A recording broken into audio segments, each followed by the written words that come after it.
297 páginas en una sola pregunta y de afán. No al plebiscito es igual a que reorienten los acuerdos. Una señora de San Juan del Cesar me contó que ante la pregunta de su hija secuestrada, embarazada por violación de cabecillas y obligada a abortar, le respondió que sus victimarios no serían llevados a la cárcel. Podrían ser alcaldes y concejales y expresaban no tener de qué arrepentirse ni por qué pedir perdón.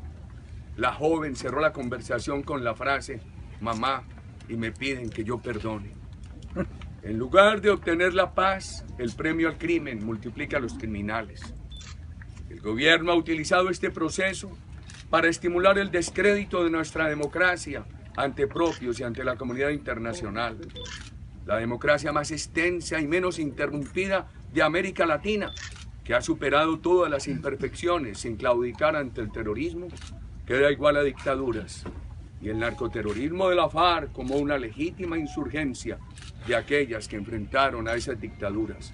Nuestras Fuerzas Armadas, ejemplares en su espíritu democrático, son igualadas al terrorismo, sometidas a su tribunal, condenadas a aceptar delitos no cometidos para evitar la cárcel y engañadas por la mentira oficial que les niega alternativas institucionales de alivio judicial. El gobierno ha estimulado una campaña contra más de 2 millones de agricultores y ganaderos víctimas del narcoterrorismo.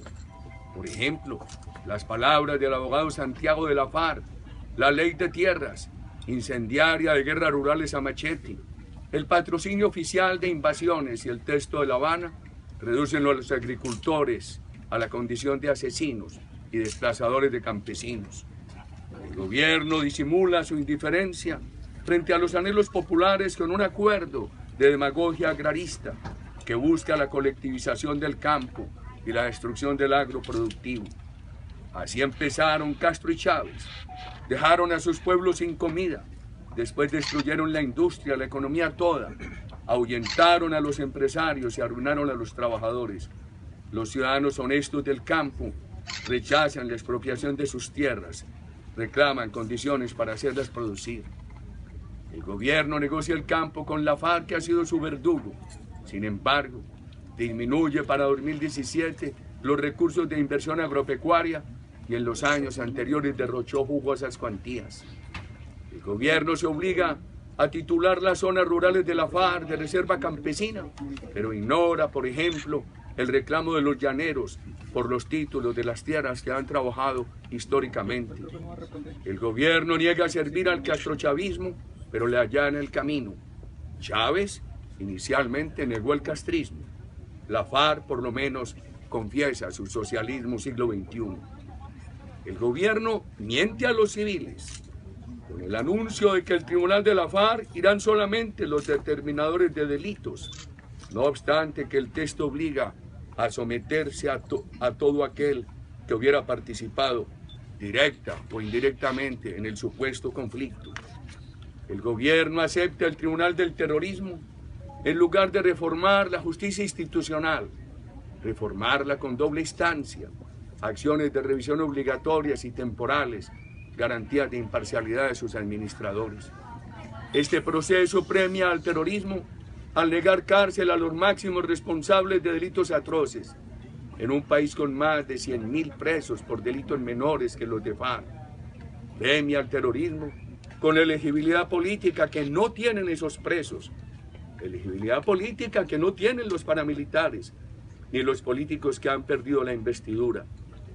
Premia al terrorismo con la aceptación del lavado de dinero de narcotráfico, el mayor cartel de cocaína del mundo.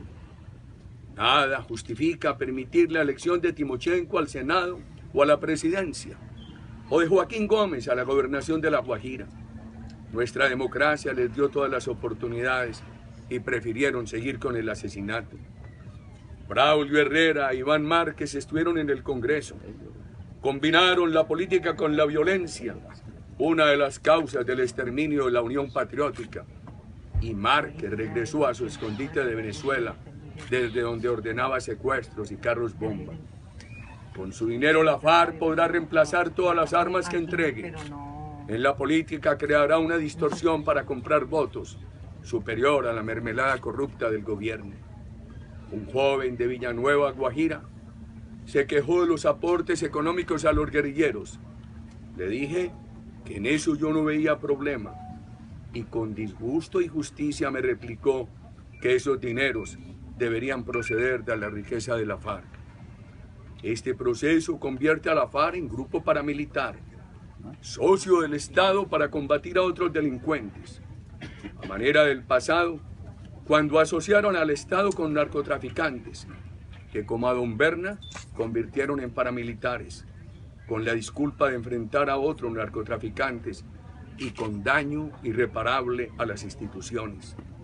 Un grave riesgo, tener como escoltas a personas acostumbradas a la vida del delito. Este proceso convierte a la FARC en interlocutora para negociar derechos de la mujer, a sabiendas de su autoría sistemática de violación de niñas que con fusil han obligado a abortar.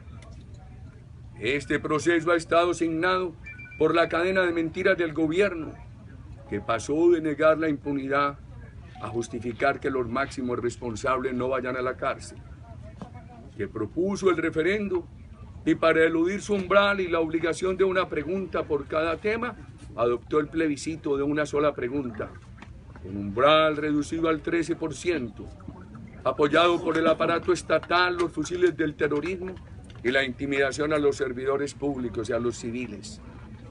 Mentiras del gobierno que aceptó que Timochenko pueda ser presidente de la República después de haber asegurado que no podrían ser congresistas.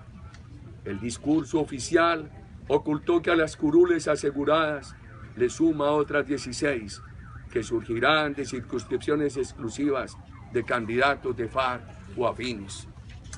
En este proceso, los únicos límites materiales del gobierno, sus únicas líneas rojas, han sido los cálculos de tiempo para protocolizar el premio al crimen, la paz a su manera, que justifique una administración que acabó la confianza de inversión, menguó la economía, derrochó las bonanzas y ha creado dificultades de sostenibilidad a políticas sociales. El gobierno tiene afán de aprobar el plebiscito para imponer otra reforma tributaria, gastar más, contraer más deuda, arriesgar la regla fiscal y la estabilidad de la economía.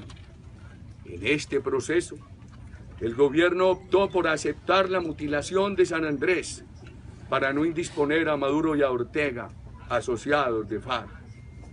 Con la sumisa firma, el gobierno pretende tapar la desnutrición infantil en La Guajira, el abandono del Chocó, su indiferencia ante las angustias comunitarias. En el extranjero dirá todo lo contrario del gobierno que en Colombia ha impuesto. El gobierno da todo a la FARC y niega todo a los colombianos honestos, sean transportadores o chocuanos, usuarios de peajes, de Saludcop o Capricom, saqueadas por la corrupción de políticos, trabajadores o empresarios, acosados por la inflación y los tributos. Los únicos que parecen tener derecho son quienes logren un beneficio por su apoyo al plebiscito. Las cortes, los congresos y gobiernos del futuro podrían anular la impunidad.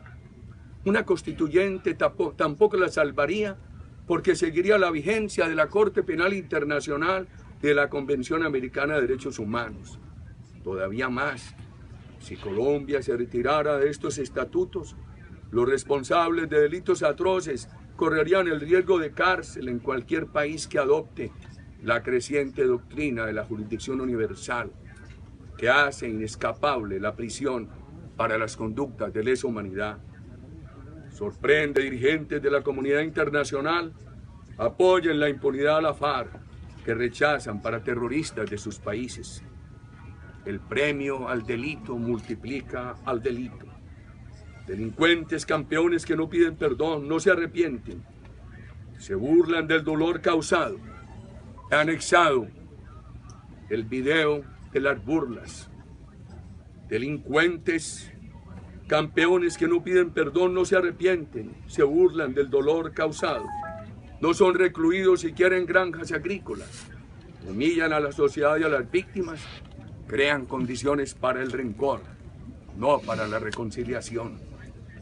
Quienes defienden esta impunidad nunca la aceptarían para paramilitares, cuyas masacres no son diferentes a las de FARC, ni sus válidas críticas a la crisis carcelaria los llevaría a pedir libertad para todos los presos colombianos.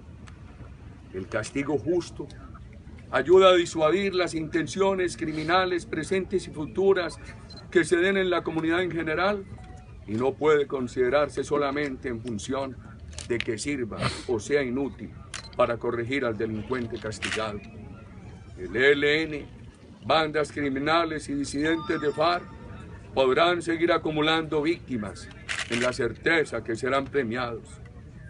El gobierno ha aceptado utilizar los convenios de Ginebra de 1949 para elevar a norma constitucional e inmodificable todo lo convenido con FARC. Los convenios son para disminuir la crueldad en enfrentamientos, no para asegurar la temática diversa de La Habana.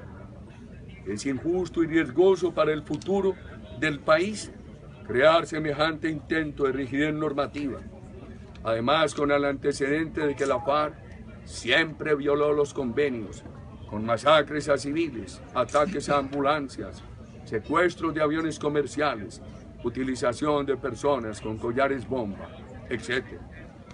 Nadie discute la paz, que de acuerdo con la Constitución nadie puede discutir. Muchos colombianos en resistencia civil nos opondremos al plebiscito e insistiremos en una paz estable, sin riesgo para las libertades. Con argumentos haremos la austera campaña del no al plebiscito de la FARC y del gobierno. Con corazón y entrega enfrentaremos las trampas oficiales y la intimidación del grupo armado en debate electoral. Ciudadanos, la agenda nacional no es la agenda del terrorismo. La democracia se defiende con coraje.